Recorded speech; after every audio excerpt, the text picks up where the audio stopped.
क्या है अपना notional rental value, notional rental value, standard rental value, दोनों को भी चेक करना है। आप बोली थी ना मैं दोनों कंपेयर करना है, जो छोटा है वो देखना है।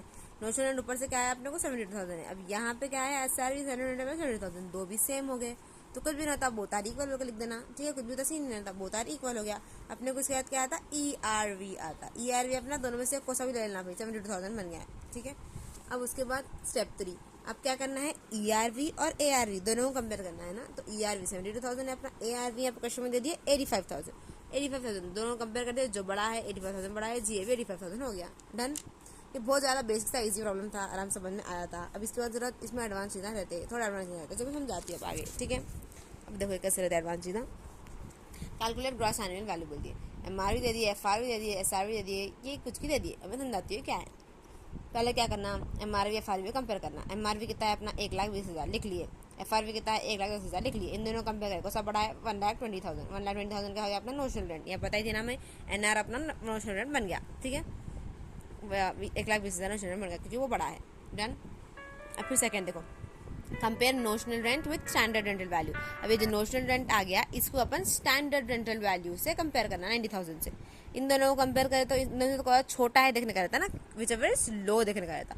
लो देखे तो अपने को क्या आ गया 90,000, तो ERV अपना क्या हो गया 90,000, ERV अपना क्या हो गया 90,000, क्योंकि ERV अपना छोटा था, ठीक है। 90,000 बन गया मैंने। अब फिर नेक्स्ट देखो, compare ERV with ARV which ever is high is GAV, ठीक है। अब इसके बाद क्या करना, ERV जो आ गया उसको अपन क्या करना ARV से कंपेयर करना। ARV क्वेश्चन में दे देता बोली थी मैं, ARV ये जो ARV है क्वेश्चन में दे देता बोली थी।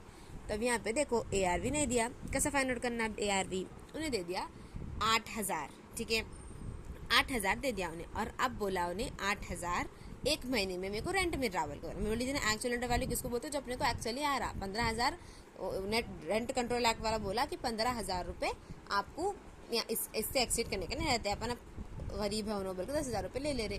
तो अब मेरे को क्या मिल रही 10,000 रुपये मिल रहे एक महीने को, तब मेरे को यहाँ पे क्या मिल रहा है 8,000 मिल रहे महीने को। तो मैं क्या करी 8,000 इंटू 12 कर ली, ठीक है। तो मेरे को 96,000 आ गया, मतलब एक साल में मेरे को इतना रेंट मिल रहा वो आदमी के पास से, ठीक है। अब अनरियलाइज रेंट मैं बोली थी, अनरियलाइज रेंट किसको बोलते हैं, जो रेंट अपने को रिसीव नहीं हुआ, मतलब हम दोनों एक महीने का रेंट नहीं देके भाग गए। अब उन्होंने जैन से लेके पूरा नवंबर तक रेंट दिसंबर का देने से पहले भाग गए, ठीक है। 1,000 रुपये नहीं दी, समझ जाओ ना, मतलब 1,000 रुपये मतलब उतना सा 1,000 रुपये नहीं दिए, ठीक है। 7,000 रुपये देके चले गए थे। अब माइनस 1,000 रुपये कर देना, इसमें से 95,000 बच गया अपने को, ठीक है। अब फिर देखो वैकेंसी पीरियड 1 मंथ का था, क्या हो गया वैकेंसी पीरियड 1 मंथ का था। वैकेंसी पीरियड मतलब जब हाउस पूरा वैकेंट था, मतलब जब घर में कोई भी नहीं रहते, घर पूरा खाली रहता, उन्होंने चले गए घर से बाहर, मतलब उन्होंने छोड़ के चले गए घर।